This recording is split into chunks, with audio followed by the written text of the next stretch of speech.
Good morning students. आज की video में हम डिस्कस करने जा रहे हैं हमारी 10th क्लास की जो बुक फर्स्ट फ्लाइट की जो नेक्स्ट पोएम है the tale of the custard the dragon.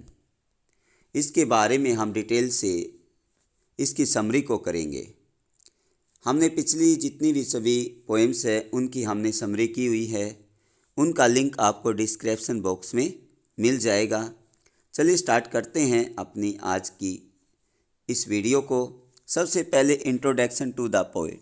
सबसे पहले हम थोड़ा सा कवि के बारे में, जो पोएट है उसके बारे में हम जानेंगे। ओजननास, जो ओजननास है वो इसका क्या है, कवि है, पोएट है। Is an American poet, American poet है। Who is famous for his light verse, और जो छोटी छोटी कविताएं लिखता है उसके लिए बहुत ज़्यादा फेमस है। He was famous as the producer of humorous poetry, जो ह्यूमरियस पोइट्री है उसके लिए भी बहुत ज़्यादा वो फेमस है, क्योंकि इसकी जो कविताएं होती है, पोएम्स होती हैं, वो हास्यजनक या हंसी से भरी हुई होती हैं। He wrote this poem the tale of custard the dragons. तो आज उसने जो पोएम हम पढ़ने जा रहे हैं the tale of the custard the dragon, वो उसने in the style of ballad ballad के साथ स्टाइल में लिखी है, जिसका ये मीनिंग होता है a song that tells a story. Ballad means होता है एक ऐसी पोएम्स जो एक सॉन्ग से संबंधित होती है, एक सॉन्ग की तरह हमें एक उस पोएम की स्टोरी बताती है। Bells nets the tales of the craze of heroism, जो इसमें प्रमुख हीरो होता है उसकी क्रेज को, उसके साहस को बताती है, उसका वर्णन करती है। अब हम समरी के बारे में डिटेल से पढ़ेंगे। Summary. Belinda lived in a little white house. इसमें जो बेलिंडा होती है वो एक छोटे से सफ़ेद घर में रहती है। With her 4 pets A black kitten, उसके अपने 4 पालतू होते हैं। एक काले रंग का किटन, ग्रे रंग का माउस, येलो कलर का डॉग, ए लिटिल ड्रैगन, और एक छोटा सा ड्रैगन जिसको हम अजगर, लाइक ए अजगर की तरह कहते हैं, and a red wagon too, और एक छोटी सी लाल रंग की गाड़ी भी थी। Name of the little black kitten was Ink, जो बिल्ली का बच्चा था जो काले रंग का था उसका नाम था Ink. The little grey mouse, जो छोटे रंग का, जो छोटा सा जो कुत्ता था, चूहा था जो ग्रे रंग का था, उसका नाम था blink. And the little yellow dog, और जो छोटा सा जो कुत्ता था पीले रंग का, उसका नाम था mustard. The dragon was a coward, लेकिन जो ड्रैगन था वो एक कावर्ड था, वो एक डरपोक था। And Belinda called him custard, custard dragon was, और उसको कस्टर्ड कहती थी। Custard dragon was the mustard, और जो कस्टर्ड ड्रैगन था उसका नाम मस्टर्ड था। But the dragon was a coward था and Belinda called him custard, और उसको कस्टर्ड कहती थी। Custard dragon was having big sharp teeth, जो कस्टर्ड ड्रैगन था उसके बड़े दांत थे, उसके बड़े दांत थे और तीखे दांत थे। And specs on the top of the scales underneath, और उसकी जो त्वचा थी उस त्वचा के ऊपर धब्बे थे। और his mouth was similar to a fireplace, और उसका जो माउथ था, जो मुंह था, वो बिल्कुल जैसे हमारा फायर प्लेस होता है, जो चूल्हा होता है, उसकी तरह था। And knows was a chimney, और उसका जो नोज था वो चिमनी की तरह था। Also he had a daggers on it toy, और उसके जो नाखून थे और वे बहुत जैसे एक चाकू होता है उसकी तरह, एक डैगर की तरह थे, एक चाकू की तरह, इतने निकुले उसके वे पंजे थे। Belinda believed herself as a brave, Belinda अपने आप को मानती थी as a barrel full of bears, जैसे कि बालुओं का जो समूह होता है उसकी तरह वो अपने आप को ताकतवर मानती थी।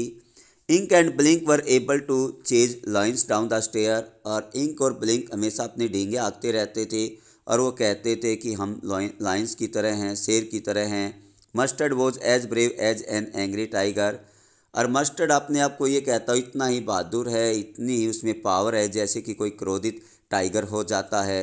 ऑन द अदर हैंड, और उसकी तरफ दूसरी तरफ Custard always acted as a weakest one, और जो कस्टर्ड है वो हमेशा ऐसा बिहेव करता था कि मानो कि वो सबसे ज़्यादा कमज़ोर हो।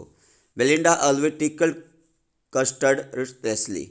अब बेलिंडा क्या करती थी, हमेशा उसको बुरी तरह से उसको टिकल करती रहती थी, उसको किसी चीज़ से चुभन करती रहती थी, उसको हम चुटकी भरती रहती थी। Whenever Custard wanted a safe cage for him, और जब भी कस्टर्ड वो अपने लिए एक सेफ पिंजरा चाहता था, जब भी कस्टर्ड अपने लिए एक सेफ पिंजरा चाहता था, वो हमेशा ये कहता था कि मुझे एक सुरक्षित पिंजरा चाहिए जिसमें मैं सेफ रह सकूँ। ब्लिंडा एंड ब्लिंक जिजल्ड, और ब्लिंडा और ब्लिंक क्या करते थे, हंसते थे। टू देयर कंटेंट, उनके दिल को संतुष्टि हो जाती थी। नॉट ओनली फॉर दिस, इसलिए नहीं।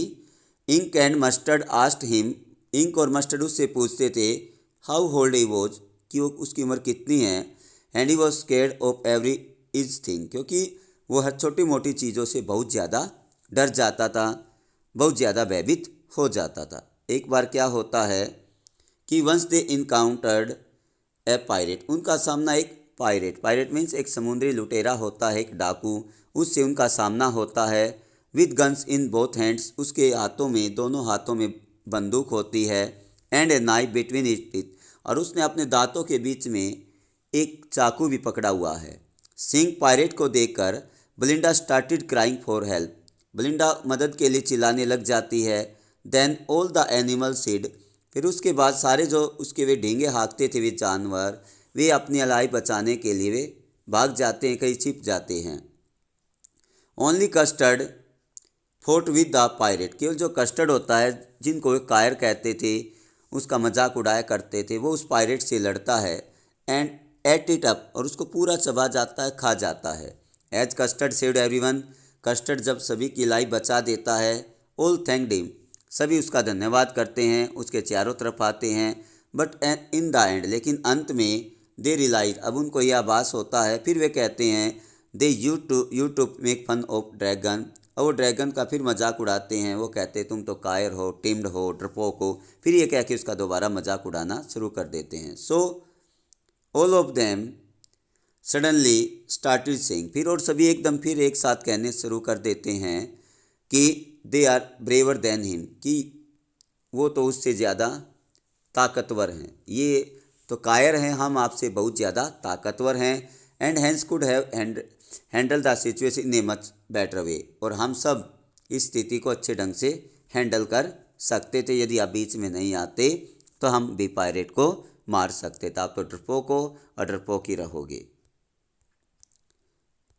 निष्कर्ष पे आप क्या कह सकते हैं, कंक्लूजन थ्रू दिस पोएम, इस पोएम से जो ओजन नाश है, वो पोइट हमें कहना चाहता है कि दैट समटाइम्स ए टिम्ड पर्सन, एक कायर जो आदमी होता है, डरपोक आदमी होता है, is an actual hero in the toughest situation of life. हमारी जब परिस्थितियाँ आती, गंभीर परिस्थितियाँ आती हैं, वो एक वास्तविक हीरो की भूमिका निभा जाता है। मीन्स एक कायर आदमी है, वही हमारी ज़िंदगी बचा जाता है। इसलिए हमें कि हर किसी के ऊपर हमें हंसना नहीं चाहिए, उसकी कायरता के ऊपर। क्या पता वही आदमी आगे चल के हमारी कोई मदद कर जाए। डियर स्टूडेंट्स, उम्मीद करते हैं कि आज की वीडियो आपको समझ में आई होगी। Have a nice day, thank you very much.